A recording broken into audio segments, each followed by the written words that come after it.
এ যেন কেঁচো খুঁড়তে বেরিয়ে এলো সাপ। কাগজে কোম্পানি খুলে ৭,০০০ কোটি টাকারও বেশি আত্মসাৎ করেছেন সালমান এফ রহমান, আর যা তিনি বিনিয়োগ করতেন বেক্সিমকোতে।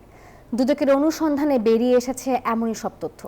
ঋণ নিয়ে আত্মসাতের অভিযোগে ব্যাংকের 4 কর্মকর্তাকে জিজ্ঞাসাবাদও করেছে দুদক। এদিকে যুক্তরাষ্ট্রে 9 ফ্ল্যাট সহ অবৈধ সম্পদের প্রমাণ মেলায় সাবেক এমপি আব্দুস সোবহান গোলাপের বিরুদ্ধে মামলা করেছে সংস্থাটি। হাজার হাজার কোটি টাকার খেলাপি ঋণ এবং ব্যাংক ও শেয়ার বাজার কেলেঙ্কারির অন্যতম হোতা শেখ হাসিনার বেসরকারি বিনিয়োগ বিষয়ক উপদেষ্টা সালমান এফ রহমান।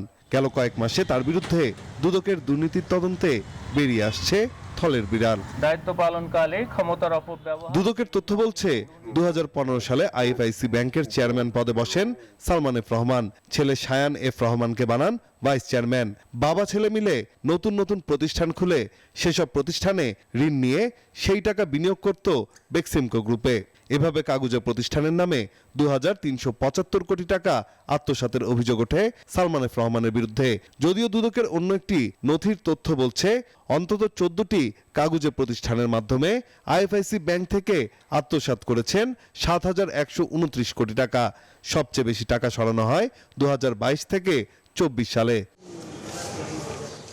এ ঘটনায় ব্যাংকের ডিএমডি শাহ মোহাম্মদ মঈনুদ্দিন, ইকবাল পারভেজ চৌধুরী সহ 4 জনকে জিজ্ঞাসাবাদ করেছে দুদক।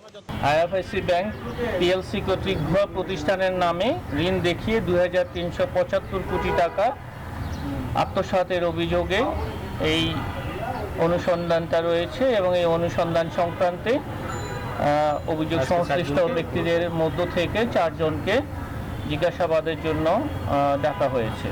এদিকে সাবেক এমপি আব্দুস সোবহান গোলাপের যুক্তরাষ্ট্রে 9টি ফ্ল্যাট সহ 68 কোটি টাকার অবৈধ সম্পদ ও 97 কোটি টাকার সন্দেহজনক লেনদেনের অভিযোগে মামলা করেছে দুদক। 68 কোটি 32 লক্ষ 75 হাজারও বেশি টাকা মূল্যের জ্ঞাত আয়ের উৎসের সাথে অসঙ্গতিপূর্ণ সম্পদ অর্জন এবং 51টি ব্যাংক হিসাবে 97 কোটি 63 লক্ষ টাকারও বেশি অস্বাভাবিক এবং সন্দেহজনক লেনদেন করার অপরাধ অনুসন্ধানকালে প্রমাণিত হয়েছে। অপরদিকে ইসলামী ব্যাংক থেকে এস আলম গ্রুপের সংশ্লিষ্ট প্রতিষ্ঠানের 1,092 কোটি টাকা আত্মসাতের মামলায় 20 জনের দেশ ত্যাগে নিষেধাজ্ঞা দিয়েছে দুদক।